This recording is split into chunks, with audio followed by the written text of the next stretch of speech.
देवावर अवलंबून राहणं म्हणजे तुम्ही शांत राहणं, स्तब्ध राहणं, आणि ही खरंच खूप कठीण गोष्ट आहे करण्यासाठी.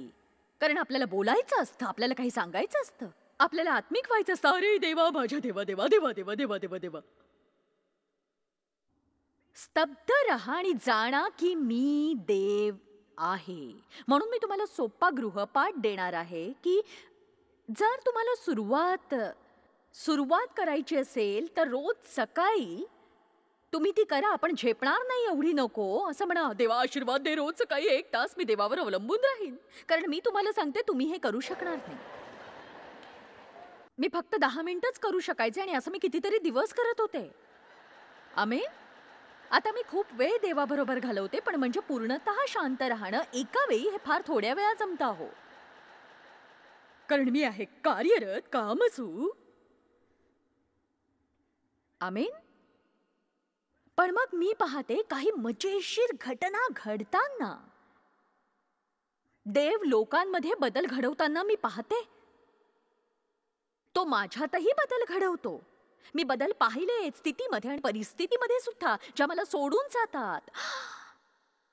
हे केवळ देवच करू शकतो आणि हेच तो अपेक्षितो.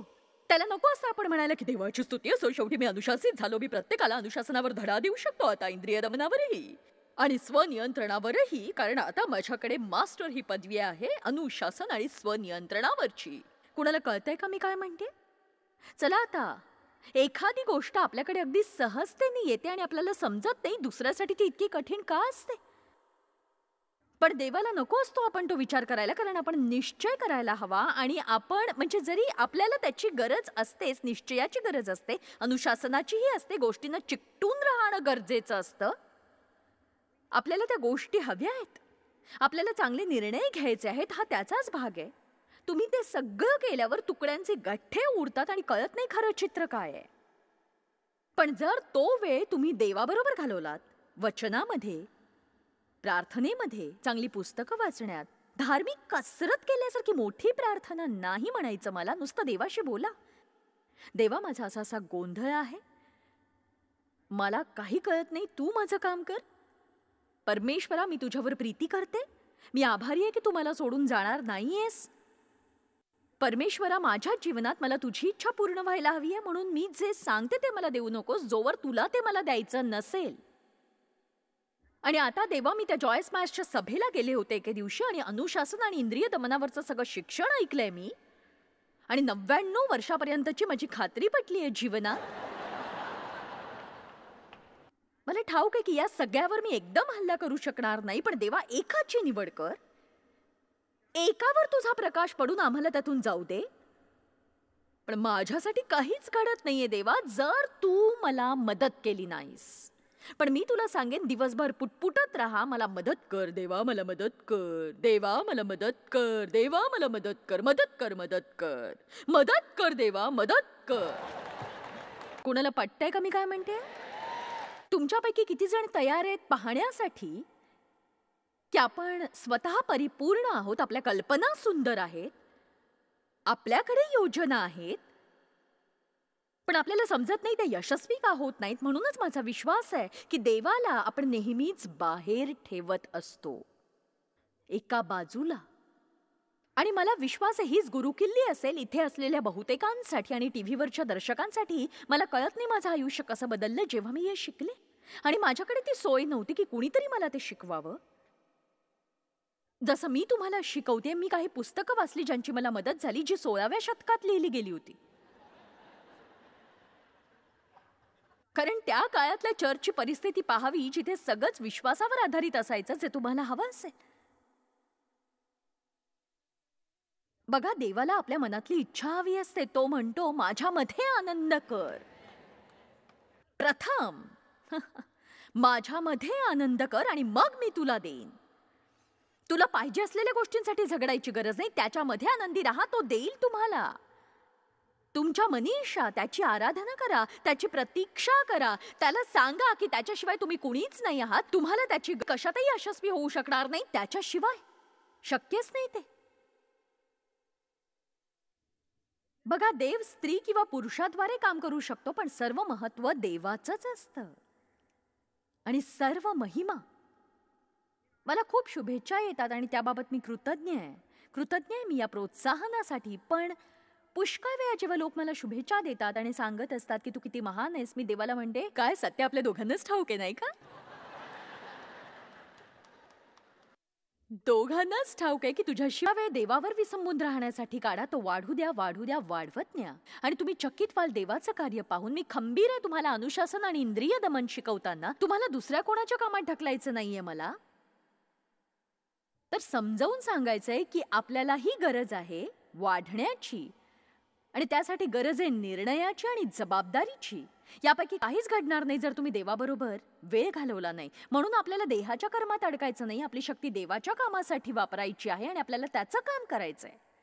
काही वचनं पाहूया. योहान 17:4. येशू म्हणाला की जे काम तू मला करावयास दिले ते पुरे करून मी पृथ्वीवर तुझे गौरव केले आहे. म्हणून आपल्या दैहिक कर्मांमध्ये अडकू नका, जे आपल्या योजनेप्रमाणे घडवायला पाहतात. जे काही देव आपल्याला करायला सांगतो किंवा कर असं दाखवतो, ते आपल्याला तो वचनातून दाखवतो किंवा आत्म्याद्वारे दाखवतो. कधी कधी तुम्ही काहीतरी वाचता, तुम्हाला खात्री पटते की हे तुमच्यासाठीच आहे, मला अजून लांब पल्ला गाठायचा आहे. पण दुसऱ्या वेळेस कदाचित तुम्ही काही करत असताना, कुणाशी तरी बोलत असताना अचानक तुम्हाला देवाकडून निश्चितपणे सांगितलं जातं की तुम्ही त्या संबंधी बोलू नये.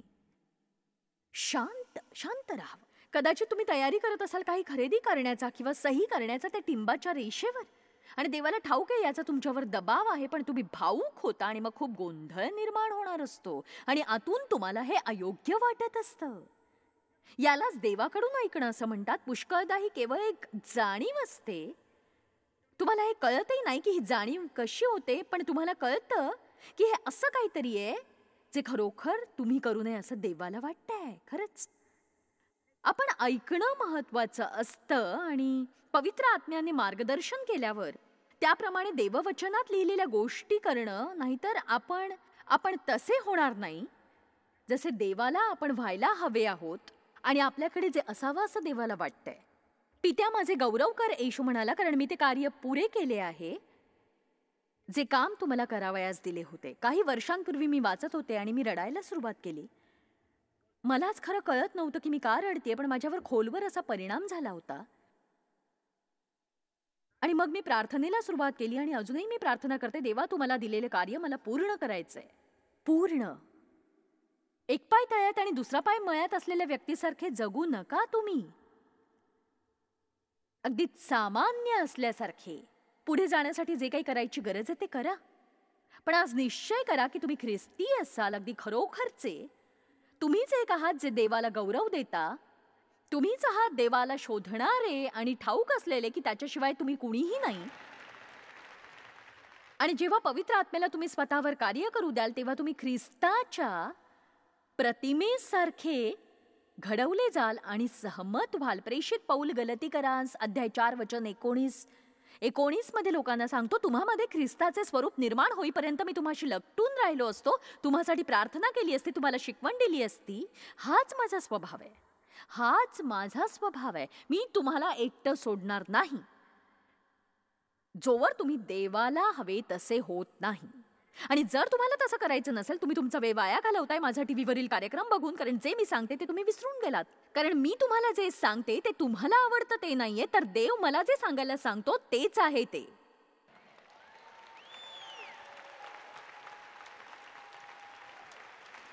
बघा, प्रत्येक वेळी जेव्हा तुम्ही चर्चला जाता, वचन ऐकता, तुम्ही बेंचवर रुतलेले असे असता आणि छान छान वाटत असतं, देवाची स्तुती असं. मध्येच थोडीशी ढुलकी घेता, काही गाणी गाता आणि मग घरी जाता आणि मग काहीतरी बी नसतं. तुम्ही असं कुठेतरी असायला हवं जिथे देवाचं वचन अशा रीतीने सांगितलं जातं की ते फक्त तुमच्याशी बोलतच नाही, तुम्हाला प्रोत्साहित करतं, खात्री करून देतं आणि दटावतं आणि मदत करतं सातत्याने वर येण्यासाठी तुमच्या देवाबरोबरच्या चालण्यामध्ये.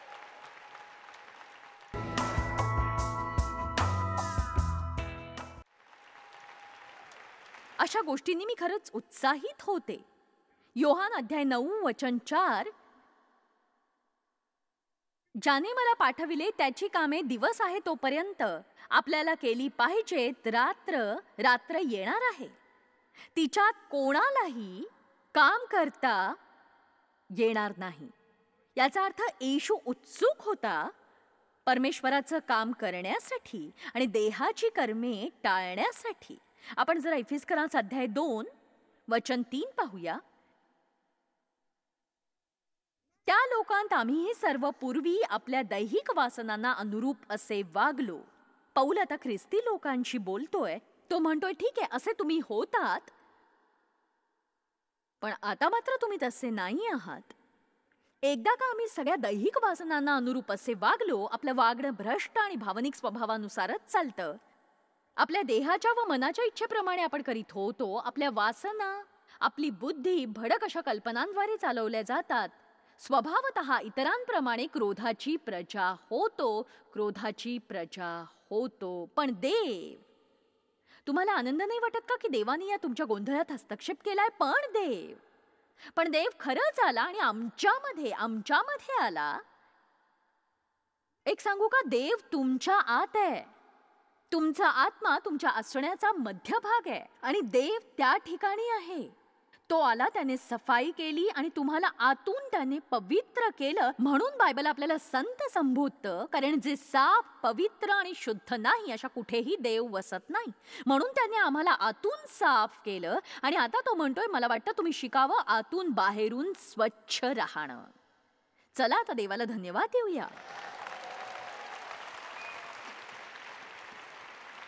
आणि म्हणूनच आपल्याला जे हवं असतं ते आपल्याकडे असतं. लक्षात घ्या, तुमच्याकडे ते सगळे जे तुमच्या गरजेचं आहे, ते सगळं काही जे देवाला वाटतंय ते सगळं. पण हे एका रात्रीत घडत नाही. देव मी सांगितलं तसं क्रमशः वाढीच्या नियमाने काम करतो. हळूहळू तो आपल्याला शत्रूंपासून सोडवतो. मी एक प्रेज द लॉर्ड कार्यक्रम केला होता TBN साठी आज सकाळी आणि पुष्कळ मित्र येऊन मला विचारायला लागले, विशेष करून आपल्या जीवनात ध्येय किंवा दृष्टांत कसे असू शकतात. आणि पुष्कळदा असं वाटतं की आपलं आयुष्य हे देव जे सांगतोय त्याच्या विरुद्ध दिशेलाच जात आहे. पास्टर माईक जेव्हा इथे आले होते मला मदत करण्यासाठी, ते म्हणाले की जो कोणी न्यूयॉर्क वरून कॅलिफोर्नियाला जातो त्याला थेट विमान सेवा हवी असते. बघा, आज तुम्हाला संदेश ऐकायला नक्की आवडेल आणि पुढच्या आठवड्यात पुष्कळसे अनुशासित आणि स्वनियंत्रण करणारे व्हाल. तत्वांमधून तुम्हाला कलाटणी मिळेल. बऱ्याच गोष्टींमधून तुम्हाला कलाटणी मिळू शकते, खाण्याच्या गोष्टी किंवा चर्चमधून सुद्धा आजकाल कलाटणी मिळते, साफसफाईमधून देखील. म्हणजे हे गमतीशीर आहे की कशातूनही कलाटणी मिळू शकते. कारण आपण लगेच हवं असलेल्या समाजात राहतो. सगळं आपल्याला लगेच हवं असतं. तुम्हाला कलाटणीमधून कलाटणी मिळत नाही. कलाटणी मिळण्यासाठी तुम्हाला जावं लागतं त्यातून. आमेन. बघा, सेंट लुईसचं विमानतळ हे खूप महत्वाचं ठिकाण आहे. तुम्ही कुठेही जाऊ शकता अगदी न थांबता. पण आता सगळ्या विमानसेवेत बदल झाल्याने तुम्हाला थांबावं लागतं सगळीकडेच. तुमच्यापैकी काहींच्या जीवनात असा क्षण आला असेल आता. तुम्ही न्यूयॉर्कला विमानात चढलात, कॅलिफोर्नियाला जाण्यासाठी तुम्हाला थांबावं लागतं शिकागो आणि फिनिक्समध्ये. तुम्हाला सांगितलं जातं 2 तास थांबावं लागेल इथे आणि अचानक काहीतरी घडतं, 2 दिवस थांबावं लागतं तुम्हाला. दुसरं विमान न आल्यामुळे असंच काही देवाच्या बाबतीत घडतं. आपल्याला विजयापर्यंत न थांबता पोहोचायचं असतं. हो, सभेला गेले, टी-शर्ट आणि सीडीज मिळाल्या, प्रभूची स्तुती असो. हो, अनुशासन आणि स्वनियंत्रण. पण मी सांगते, कुठेतरी थांबावं लागतं आणि ते तुमच्या अपेक्षेपेक्षा जास्त असतं, कठीणही असतं तुमच्या कल्पनेपेक्षा. त्याची किंमत तुम्ही केलेल्या कल्पनेपेक्षा कितीतरी पटीक अधिक असते. पण एक दिवस तुम्ही जागृत व्हाल, तुम्हाला नीतिमत्वाचं फळ नक्की मिळेल. सगळ्या कठीण गोष्टींना घाबरणारा लहरी माणूस बनू नका. आपल्याकडे पवित्र आत्म्याचं सामर्थ्य नाही आपल्या जीवनात, म्हणून आपण अशक्त आणि लहरी बनतो. मी हे करू शकत नाही, मी हे अवघड आहे. म्हणजे हो, माझी इच्छा आहे माझ्याकडे अनुशासन आणि स्वनियंत्रण असावं, पण मी कॅडबरी चॉकलेट बघितलं तर डझनभर खावेसेच वाटतात. आता मला विचारायचंय की सैतानावर आपण कसा काय अधिकार मिळवणार सांगा मला. जर आपण कॅडबरी आणि चॉकलेटवर ताबा मिळवू शकत नसू तर.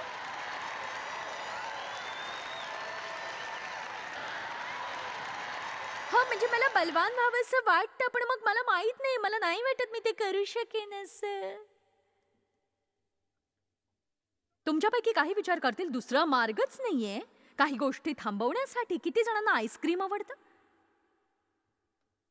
मलाही आवडतं. अजून अशा काही गोष्टी आहेत ज्या मला खरंच खूप आवडतात. गाजराचा हलवा हा असाच एक प्रकार आहे. त्यात जर खवा आणि सुकामेवा असेल तर.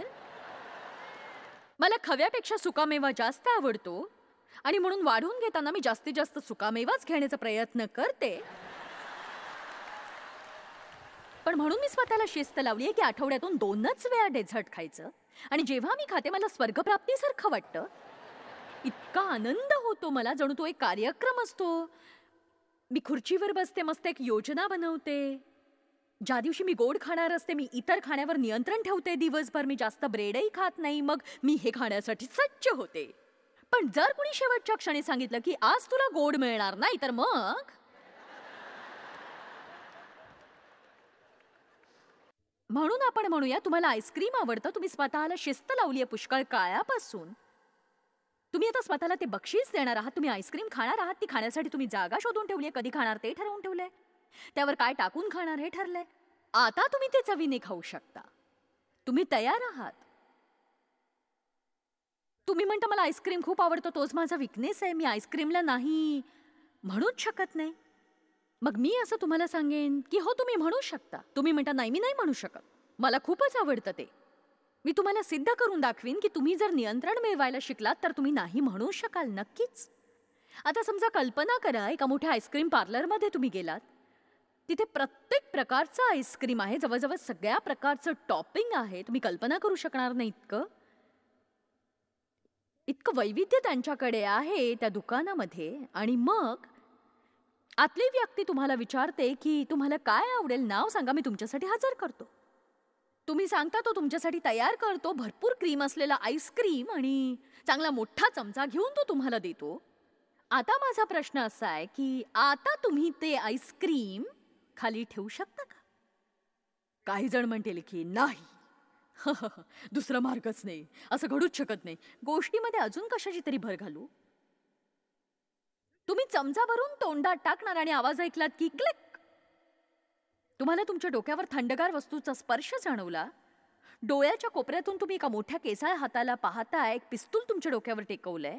एक खोल आवाज सांगतोय, जर हे आईस्क्रीम तू खाल्लंस तर मी तुझं डोकं उडवीन. आता मी तुम्हाला हे प्रश्न विचारते की तुम्ही ते आईस्क्रीम खाली ठेवाल का?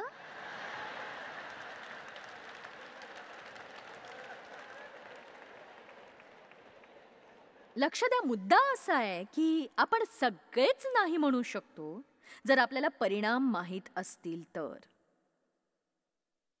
आता एका मिनिटासाठी परिणामांबाबत बोलूया जरा, कारण ही एक गोष्ट आहे की जी आपली भूक वाढवते आपलं जीवन देववचनाच्या बरोबरीने आणण्यासाठी. कारण आपल्याला ठाऊक असतं की जर आपण हे केलं नाही तर फार वाईट परिणाम होतील याचे. आता बघा, मी शिस्त मोडून स्वर्गात जाऊ शकेन का? हो, बहुधा. जोवर शिस्त मांडली जात नाही पुष्कळ मोठी पापं घडतच नाहीत. पण आपण नुसतं म्हणूया की जणू तुम्ही आळशी आहात, तुम्ही घर व्यवस्थित ठेवत नाही, तुम्ही मुलांना वळण लावलं नाही, तुमच्या आयुष्यात सगळा गोंधळच माजलाय, तुम्ही वचनात राहण्यासाठी स्वतःला शिस्त लावली नाही, कुठलंही स्वनियंत्रण वापरलं नाही, तुम्ही तुम्हाला हवं ते म्हणताय, हवा तसा विचार करताय, काय वाटेल ते करताय. मी इथं उभी राहून तुम्हाला असं म्हणू शकते की त्यामुळे तुम्ही स्वर्गाबाहेर राहणार नाही.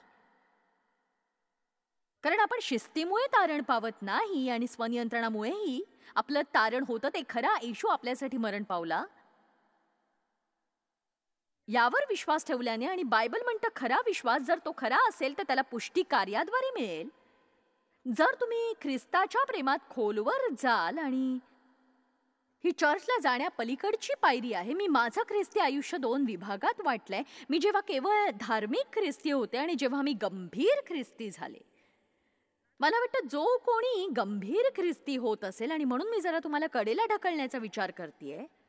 मी तुमची भूक वाढवते म्हणण्यासाठी की ठीक आहे, आता चर्चबाबत चर्चा थांबवा, पुरे झालं धार्मिकपणा, आणि आशा करणं की मी कसंही करून या अनुषंगाने स्वर्गात जाईन. मला फक्त यावरच लक्ष केंद्रित करायचंय आणि मी देवाला सांगणारे मला त्याच्या सदृश्य बनव. आणि आता मी सुरुवात करणारे एका मागोमाग एक गोष्ट जी देवाला आवडत नाही माझ्यामधली, पवित्र आत्म्याच्या मदतीने मी ती काढून टाकणार आहे. मी प्रार्थना करणारे, त्या क्षेत्राचा अभ्यास करणार, देवाबरोबर वाट पाहणार, त्या क्षेत्रावर विजय मिळवण्यासाठी.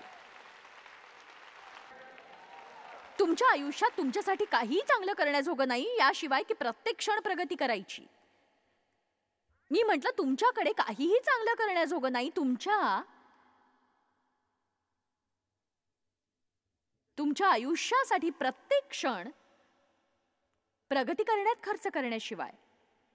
बघा, पुष्कळ लोक गैरशिस्त असतील किंवा दैहिक असतील तरीही ते स्वर्गात जातील. पण मी सांगू शकते ते कसे असतील. ते सुखी नसतील, त्यांच्याकडे शांती नसेल, त्यांची सगळीच दुर्दशा असेल. कल्पना करा जरा. पण अत्यंत वाईट गोष्ट, ते कधीही देवाला गौरवू शकणार नाहीत त्यांच्या आयुष्याद्वारे. आणि याची आपल्याला भीती वाटायला हवी. अशा बिंदूवर येऊन आपण म्हणायला हवं, माझ्या देवा, कृपया मला असा जगू देऊ नकोस. कृपा करून मला असं जगू किंवा मरू देऊ नकोस. मागे कोणीही राहिलं नाही जो तुझा गौरव करेल. कृपा करून मला अशी व्यक्ती करू नकोस की या ठिकाणाहून गेल्यानंतर आज्ञाधारकतेसाठी मला संघर्ष करावा लागेल. मी स्वतःसाठीच जगेन. मला जे हवंय तेच मी मिळवत राहीन. देवा, मला ऑल्टरशी बांधून ठेव जर तुला हवं असेल तर. पण मला एकटं सोडू नकोस देवा, मला एकटं सोडू नकोस. जोवर मी आयुष्यात तुझं गौरव करण्याच्या बिंदूपर्यंत पोहोचत नाही तोवर माझ्या विचारांमधून, माझ्या कृतीमधून, माझ्या शब्दांमधून मला तुझी कार्य करण्यात मदत कर. म्हणजे मी तुझं गौरव करीन. आज इथे कोणी आहे का यासाठी तयार असलेलं? हे सगळं घडण्यासाठी तुम्हाला शिकायची गरज आहे नाही कसं म्हणावं. हे जिथे गरज आहे नाही म्हणायची तिथे नाही म्हणायचं, आणि जिथे हो म्हटलं पाहिजे तिथे तुम्ही स्वतःला शिस्त लावायची आणि काही गोष्टींपासून दूर जायचं तुमच्या जीवनात ज्या विष घालवतायत. आणि तरीही ते म्हणतायत की काही काळासाठी तुम्ही एकटे व्हाल. तुम्ही स्वतःला शिस्त लावायला हवीये काही ठिकाणी राहण्यासाठी. आणि शेवटी तुम्हाला त्या ठिकाणाहून पळून जावं असं वाटेल, कारण देव त्या जागेचा उपयोग करतोय तुमच्यामध्ये कार्य करण्यासाठी. तुम्ही लोकांना चिकटून राहायला हवं की ज्यांना तुम्ही नाकावर ठोसा देऊ इच्छिता. तसंच आयुष्यात कधी त्यांना पाहायचं नाहीये तुम्हाला. पण देव त्यांचा सँडपेपर सारखा वापर करतोय तुमच्यातला टोकदारपणा घासण्यासाठी. हो, मी हे परत एकदा सांगेन, देव त्यांचा वापर तुम्हाला पॉलिश करण्यासाठी करतोय. बघा, तुम्हाला प्रोत्साहित करण्यासाठी एक प्रश्न विचारते. मला सांगा, भत्ता म्हणजे काय? मनाला गुरफटवून टाकणं, भरभराटीचं आयुष्य. येशू म्हणाला, मी आलोय ते तुम्हाला जीवन देण्यासाठी, विपुल आणि भरभराटीचं जीवन. मी अत्यंतिक विपुल, सगळ्याच्या पलीकडे जाऊन करू शकतो, ज्याची तुम्ही कल्पनाही करू शकणार नाही. मागा किंवा विचार करा, तो विपुलतेहून अधिक देणार आहे. त्याला हवंय आपण आशीर्वादित व्हावं. सर्व प्रकारच्या पापांची क्षमा आणि संपूर्ण मुक्तता दोषभावनेपासून, अपराधापासून. कृपा, दया, समर्थन, आनंद, शांती, नीतिमत्व, शक्ती, पात्रता, सामर्थ्य, अधिकार, आरोग्य, सत्ता आणि भरभराट. चांगले संबंध म्हणजे देवाला ओळखणं आणि त्याच्याशी घनिष्ठ नातं जोडणं. रक्षण, सुरक्षितता, भयरहित, बुद्धिमान, योग्य निर्णय घेण्याची पात्रता, देवाच्या सानिध्याचा आनंद, त्याला ओळखण्यातली अभिवचनं आणि त्याचे पुनरुत्थानाचे सामर्थ्य. म्हणजे मी तुम्हाला पानाच्या पानं अशी देवाच्या आशीर्वादांची यादी देऊ शकेन. मी तुम्हाला आमंत्रण देते आध्यात्मिक लालची होण्यासाठी. तुम्ही म्हणाल याचा अर्थ काय? माझा निश्चय आहे की जर देव तुम्हाला आशीर्वादित करतो तर तो मलाही करेल. जर देव कुणासाठी तरी त्याच्या अभिवचनाप्रमाणे करतो तर तो माझ्यासाठीही करेल. जर देव माझ्या जीवनात 100 गोष्टी करू इच्छितो तर मी 90 वर तडजोड करणार नाही. मी आतून बाहेरून जोर लावीन आणि जसं त्याला हवी आहे तशीच होईन. मी ते मिळवीन आणि जे देवाला हवंय ते मिळवीन आणि करीन जे त्याला हवंय. मी वरच्या दर्जाच्या शिस्तीसाठी आणि स्वनियंत्रणासाठी तयार आहे माझ्या जीवनात जर त्याचीच गरज आहे. म्हणून मी अधिक देवाची आज्ञाधारक होईन, त्याला गौरव देईन, जेवढं माझं आयुष्य आहे तेवढं भरून. चला सगळेजण देवाला धन्यवाद देऊया.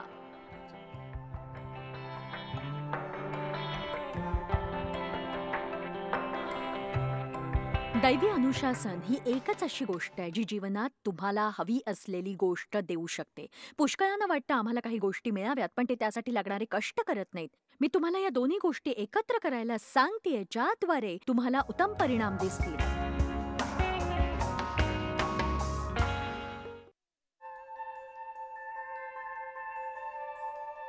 आम्ही तुमची प्रशंसा करतो. जगभरामध्ये हे सेवा कार्य शक्य करण्यासाठी आम्ही आमचे मित्र आणि भागीदार यांचे आभारी आहोत. एकत्रपणे आम्ही भुकेलेला अन्न पुरवितो, गरिबांना वस्त्र पुरवितो आणि राष्ट्रांना सुवार्ता सादर करतो. कृपया आमच्याशी संपर्क साधा किंवा भेट द्या tmmindia.org वर. आजच तुमच्या प्रार्थना विनंत्या सादर करा. आमच्या इतर साधनांची माहिती मिळवा, जॉयच्या सभेचे वेळापत्रक पहा आणि आमच्या बरोबर सहभागी व्हा. आम्ही येशूची प्रीती जगभरात वाटतो. दाखवण्यात आलेला कार्यक्रम जॉयस्पायर मिनिस्ट्रीचे मित्र व भागीदार यांच्याद्वारे केला आहे.